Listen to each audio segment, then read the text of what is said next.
A dating sim has started a gender war. Hey, welcome to my channel everyone, I'm the globalcherry and we'll be discussing this today. Before we begin, subscribe, like the video, and enjoy the show. You don't pinch me.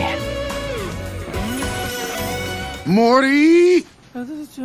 Jessica. I took a step back and found myself revisiting a long-buried genre from my dark past, otome games. During my cringy teenage years, I had my fair share of dating sims, like Mystic Messenger. 아침을 깨우는 비에 익숙한 나의 벨소리 무심결에 차가운 손을 뻗어 I'd sit in the dark listening to calls from 2D RFA men with a completely deadpan look. But as I began my true gaming journey, I left that world behind until one fateful day, a friend whispered to me about Love and Deepspace. I swore I never returned to that life again. I had goals to achieve, responsibilities to uphold, children to care for. Me, I'm the child. Even if you wanted to sell your soul, you still have to find someone who can pay the price.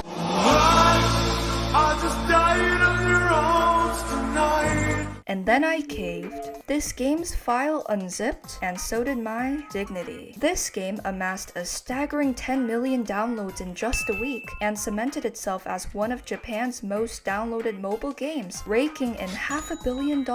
Curiosity killed the cat, and I had to find out why. Love and Deepspace is a visually stunning Chinese otome game from Paper Games, the same company that created Shining Nikki. You step into the role of a hunter with evol powers, tasked with eliminating deadly creatures known as wanderers that threaten the city. But you're not alone. 5 romanceable love interests stand by your side: Xavier, Zayne, Sylus, Caleb, and Rafayel, each with their own compelling stories and date scenarios. You also fight alongside them, resonating in battle through fast-paced Final Fantasy-like combat. While certain gacha games make you equip gear, this game lets you pull wishes for your favorite lees and memories with them. You can even show your affection for them by tenderly shaking the life out of them and even breathing on them. Look me in the eyes and tell me what you're planning. I ate garlic bread 2 minutes ago.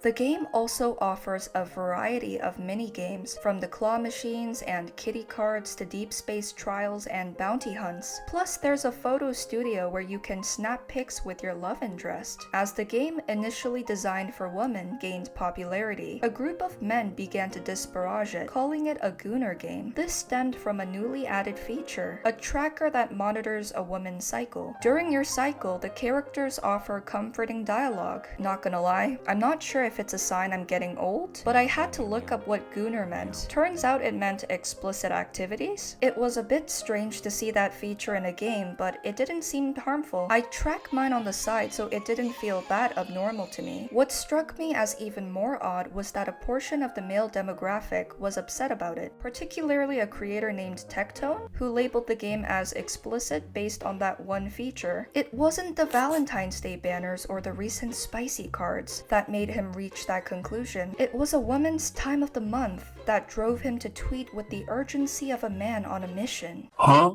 The main story is pretty tame, with a surprisingly dark and emotional story, and the relationships you build with characters are based more on connection than intimacy. And while it's free to play, the monetized gacha is where you see more intimate elements, but honestly that's pretty normal for a romance game. I began to understand why this game has so many downloads. Everyone in the game is gorgeous, and you feel what it's like to be a stunning, desired woman.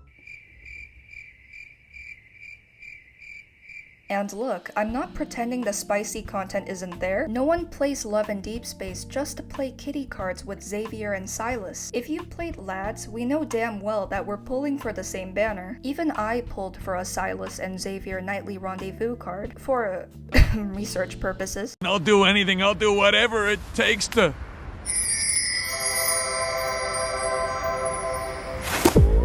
But at the end of the day, anyone can appreciate a fun game. I've even seen plenty of guys enjoying this, and that's great the community is increasing. What isn't great is shaming people for liking this game and lumping this with lowly gachas, unless of course you're like Drake and like them young. Meanwhile, a portion of the male demographic argue that if they get flack for enjoying Gooner content, then women should face the same scrutiny for indulging in digital romances. But the real question is, why does anyone care? These types of games have been around for a while, so it's no surprise that women now have games catering to the massive female market in the gacha industry. Both women and men are known for their strong loyalty to their passions, whether it be K-pop groups, or their favorite sports team, or their passion for Yu-Gi-Oh cards, often becoming dedicated collectors of fan merchandise. And these lads men were clearly created with a distinct female gaze. Let people play the games they want. If you want to fight for democracy, play Helldivers 2. If you want to embrace the way of the samurai, play Ghost of Tsushima. It's ridiculous that both sides feel the need to judge each other over enjoying power fantasy stories. Men and women can be attracted to characters. That's what games do. I have a friend who's into Claire Redfield and I'm not judging them. I know she's pretty. Leon would be relieved that someone volunteered to continue the Redfield bloodline. Somehow this ongoing argument escalated on Twitter, with people claiming that these games make players incapable of functioning in society, like a single game is going to tank Asia's birth rates to 0. And then of course, it escalated further, with people saying this game is ruining women for men because it raises their standards to the moon. A tweet from Captain Cabinets argued that these games are so predatory towards lonely women that they make them reject real-life relationships in favor of a parasocial bond. Unless you're the guy who literally married a cardboard cutout, it's really not that deep.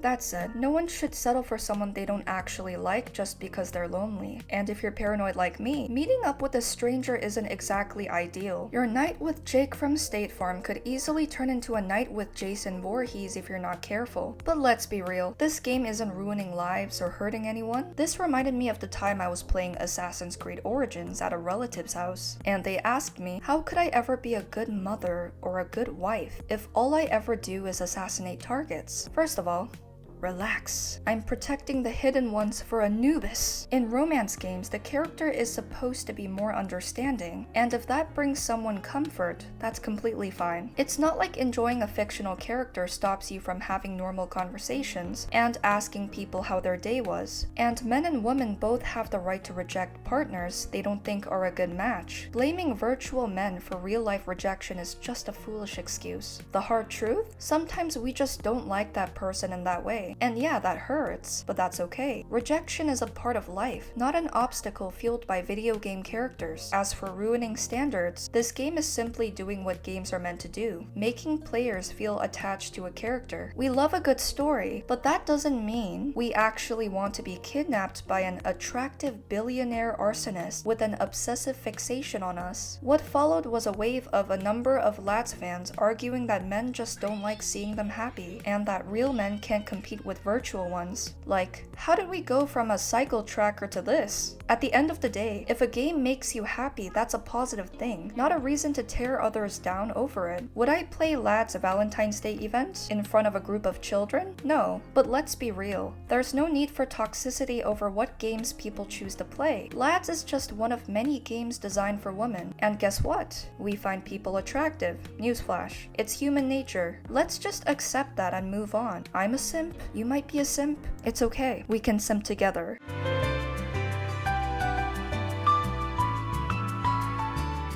At the end of the day, gaming is an escape into fantasy for all of us, and there's nothing wrong with that. In the end, the lesson here is simple. Respect others and don't make them feel ashamed of their hobbies. Just like the respect and kindness you all have showed in my videos, and I will always be grateful to each and every one of you. So what are your thoughts on this controversy? Should people be judged by certain games they play? Let me know your thoughts in the comments below. That is all for today. If you enjoyed the video, please leave a like and hit that subscribe button for more content like this. Thank you for watching, and that's all.